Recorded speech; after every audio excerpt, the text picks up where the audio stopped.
well, like Sue said, we are all safe. There is no threat of a zombie apocalypse right now as far as CDC knows.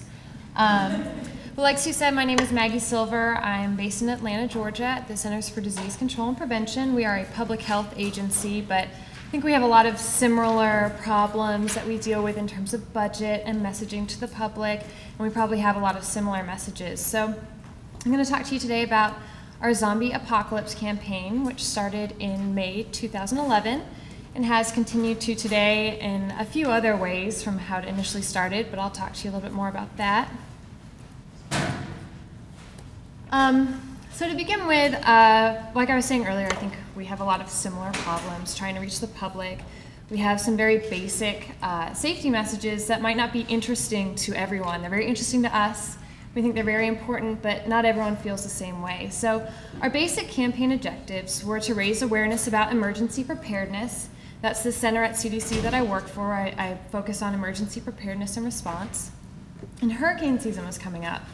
And if we have anyone who lives on the East Coast here, you all know hurricane season spans a large portion of the year and can be pretty devastating to several areas. So we have a basic message that we put forth every year: get a kit, make a plan, be informed, but it doesn't have any pizzazz to it. It's not sexy, as we like to say. So we were trying to come up with a way that we could increase awareness about this and attract new audiences. And we also had to deal with what we had in our shop. We had to use pre-existing content. We have a very small team and an equally small budget. So we had to figure out how we could use what we already had to work for us. So the first question I usually get asked is, why is CDC talking about zombies? Why in the world would a health agency be talking about zombies? And the idea for our campaign actually came from a Twitter conversation that we had with our followers. After the Japan earthquake response, we decided to use that as a teaching moment because people had preparedness and emergencies on their mind. And so we asked people, what are you prepared for? And we got the usual responses about typical emergencies like hurricanes and earthquakes. But then we also got people saying that they were preparing for zombies, which we thought was very interesting, a little out there, but we kept that in the back of our minds, and we decided that maybe we'll be able to use that down the road. So sure enough, when hurricane season was coming around and we were trying to figure out what to do with our message, we decided, why not give the people what they want, and we'll talk about zombies. So this is a screenshot of the blog post that we did. Like I was saying before, we wanted to use pre-existing content and channels that we already had. So we have a long-standing blog called Public Health Matters, and we decided to craft a very witty, tongue-in-cheek blog post about what to do in the event of a zombie apocalypse. Because if you're ready for a zombie apocalypse, you're really ready for any emergency. And that was the basis of the blog post. So sure. How difficult was it to come to that decision at that point? You said we decided, but how contentious was that? We have a very kind director who is very supportive of the communication staff. We're very blessed in that sense. Our center director believes in us and is open to our ideas. So he's not an engineer. No, no. He has a sense of humor. He was willing to go with our crazy idea, and I'll talk about this in a little bit, how we did the rollout and sort of kept things tempered a little bit to make sure that we weren't stepping out of line. And we also chose the blog because that was ours. We have ownership of it. And so the way CDC is broken up, it's a decentralized communication form. So each center is in charge of their own channels. Certain things need higher clearance, certain things don't. The blog happened to only need our communication director's clearance. We did go to our director just because we realized this was a little out there. But we own the blog, so we were able to do a little bit more with that. So to get the word out, and this is what we do for all of our blog posts. We did roll this out slightly different from a normal blog post, but we use Twitter and Facebook. We always post our content on there. Gov Delivery is our listserv that we have. Some of you might be signed up for it. We also have an RSS feed, so anytime there's something new on our website, if you're subscribed to our RSS feed, you'll get an update about it. We also have our website flash banner that had a great picture of the zombie on it to grab people's attention. And this was slightly different. We did reach out to some of our mainstream media contacts just to let them know, hey, if you have a slow week next week, we might have something for you. Might be an interesting story to run if you have nothing else. Little do we know what was about to happen. So this is a timeline about how we rolled it out and sort of what the aftermath of that was. So back to your question, we decided to do a soft launch because we realized this was out there. It was new for CDC. And social media is such a powerful tool. Once you put something out there, if you want to take it back, that can be very difficult, if not impossible. So we did a soft launch starting on Monday, May 16th. We posted the blog, marketed via email updates, RSS feed, and the homepage. Then by Tuesday evening, we had some light media attention. Some bloggers had picked it up. We actually got a really nice note from Peter Sandman, a risk communication specialist who's very big in the field. He had seen the blog, wrote rave reviews about it to CDC's director, Dr. Thomas Frieden, who then sent us a note. So by Wednesday morning, we realized we all still had our jobs and we could go forward with this. And we sent out the full social media push. So we waited a few days just to make sure that it was okay and we hadn't overstepped our bounds. So Wednesday morning, we send out the tweets, the Facebook posts. We also had widgets and badges. I can go into those in more detail later if you don't know what they are.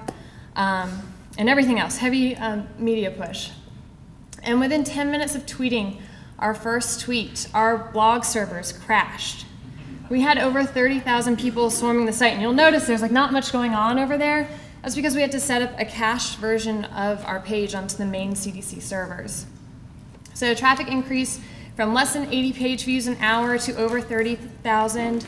By Thursday, traffic was exceeding 60,000 page views an hour, and we were breaking records just in terms of what CDC and especially our shop had seen so far.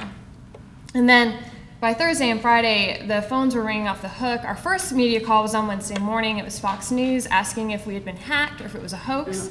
We assured them, no, it's not, we're serious, go check out the blog, and then we're happy to talk to you.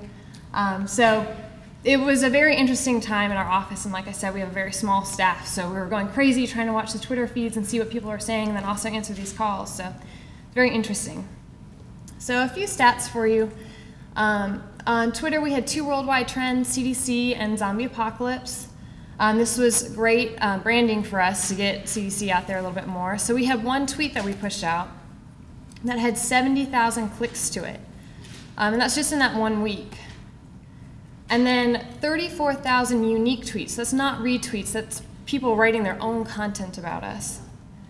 And then from Twitter, this is just from Twitter, we had over 1 million page views. So it really goes to show you the power of Twitter and getting your message out there.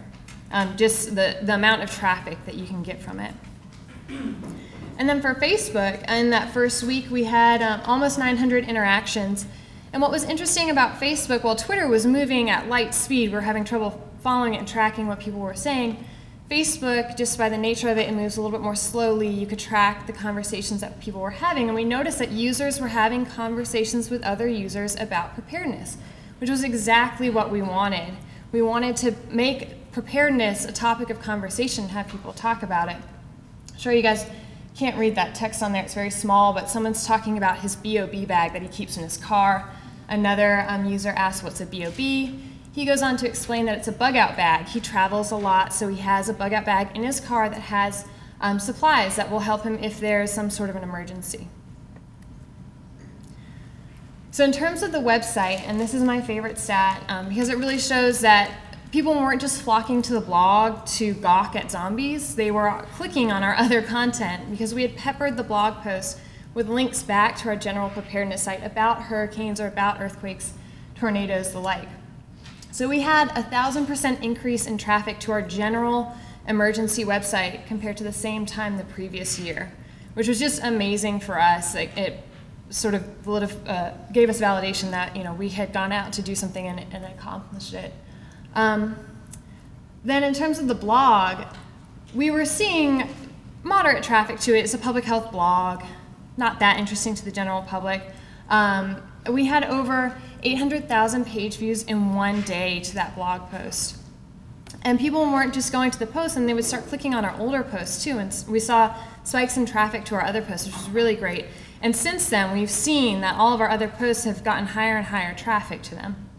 And we like to compare this to the type of traffic that we see during an emergency, because that's when people are really going to our site. They're going to the site when something bad is happening. And we were so excited to see that we have been able to get the same kind of traffic that we get during an emergency to our site when nothing was wrong. So people are getting that preparedness information so they know what to do before something happens instead of after the fact. And then, like I said before, we had badges and widgets that we put out there. Our emergency preparedness widget has content that will change every time we update the page. So someone will put it on their site, and then we'll update the content. So we had a lot of zombie fans putting this emergency preparedness widget on their site, and now, next time there's a big hurricane or earthquake somewhere, it's getting updated with this preparedness information. So that was interesting to us to see that we were infiltrating this other community that we weren't reaching before with our information. We also looked at the comments that we got on the blog, and these categories aren't mutually exclusive. Some people might talk about zombies in addition to knowledge gain. But we focused in on people who were talking about if they gained knowledge from the blog, if they were planning to perform a specific behavior related to preparedness, or if they were talking about them being a new audience. They would never have come to this site before if we hadn't talked about zombies. We also saw a lot of people, some moms who would say, you know, my family never listened to me before. I was always telling them we need to have an emergency kit at the house. Now I'm going to tell my teenage boys that we're going to get ready for zombies. And they're going to be so excited and we're going to put this kit together. And so that was really neat to see these comments that people were coming back with.